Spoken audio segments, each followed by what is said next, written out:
Hello everyone and welcome back. Today we're going to be checking out the new SHAZAM figure from the DC Multiverses line. So yeah, before we get into the figure and the accessories, let's take a look at the box. And looking at the box here, we got not much going on at the front. We got the window. On the side, we got SHAZAM.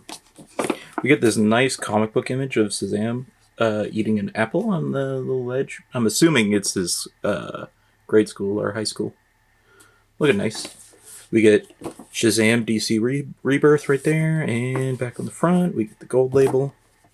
And that's going to be it for the box. Now let's check out the accessories. And starting off first, as we've come to expect with the McFarlane DC figures, we get the trading card with that same image that was on the back of the box, with the read-up on SHAZAM. Nice image. I like that a lot.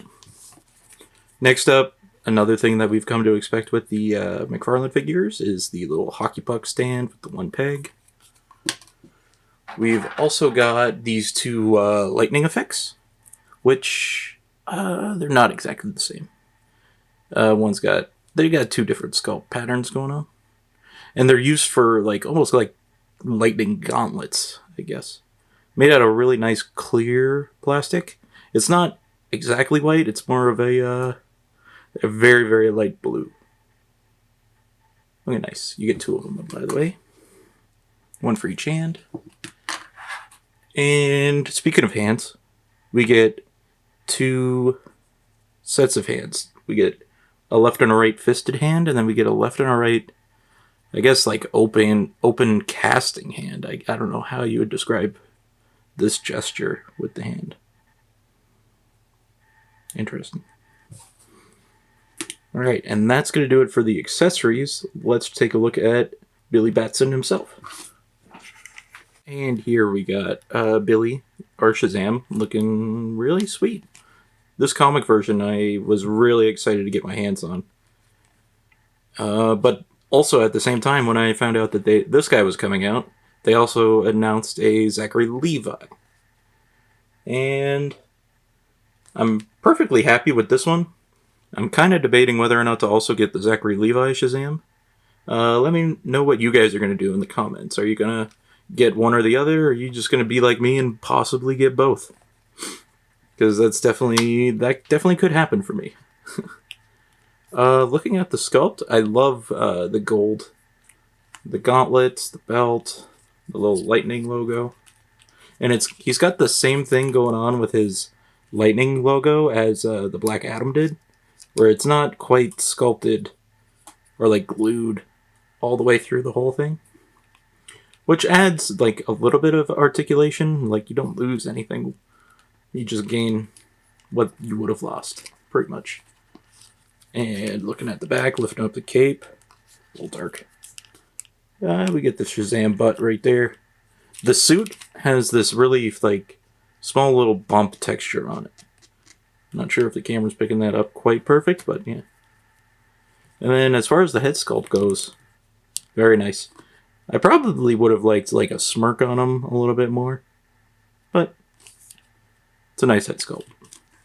And the cape, I do like the cape, but I think it would have been better if it was made out of a way softer material.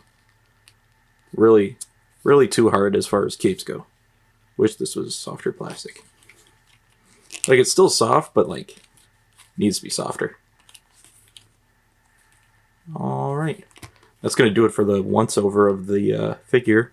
So let's check out the articulation now. For the head movement, you can go up almost not at all, just barely anything. Down we get more. Does he shift at all? Not really. We do get some head tilting, so you get some motion out of him. Can spin all the way around, full 360. It seems like there's a ball on his upper neck, and then there's also his neck is a separate piece as well. So I think they were trying to add maybe some articulation here, but not too much going on in the head sculpt. As far as T-posing go, you can get him to do that. You could do a full 360, but the cape gets way in the way. He does have that small little butterfly joint that most McFarlane figures have. We get a little bit of a bicep swivel up here, but mine's a little stiff. And we do get double jointed elbows, which he can punch himself in the face, which is nice.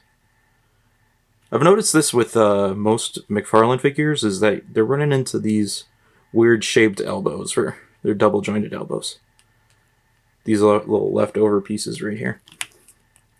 No, I wish if a figure has a gauntlet like this, I wish they added a cut right here so that you could spin this around, but we get this at the wrist, which is nice.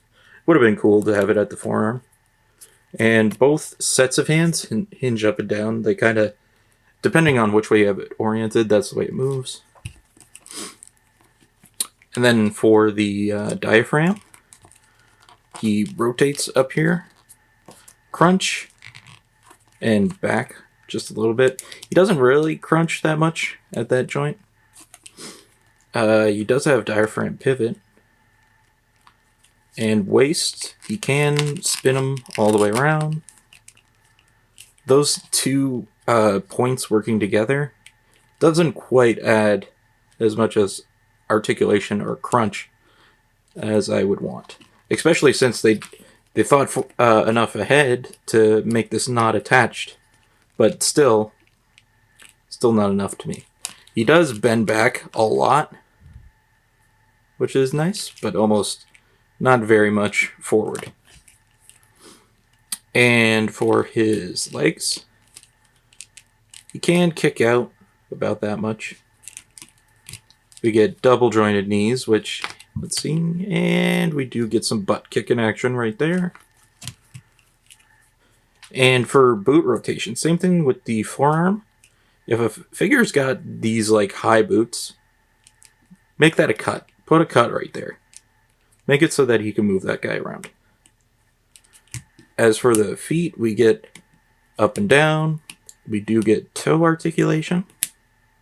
And he does have ankle pivot. That goes for both legs. As far as SHAZAM figures go, this is exactly what I would want. Minus maybe a softer cape material. Is anybody watching know how to make good custom capes? I've never tried it. I'm a little bit hesitant to do it. I'd probably buy 2 figures just in case I ruin one of them. But yeah. That's going to do it for the overall look and articulation for SHAZAM.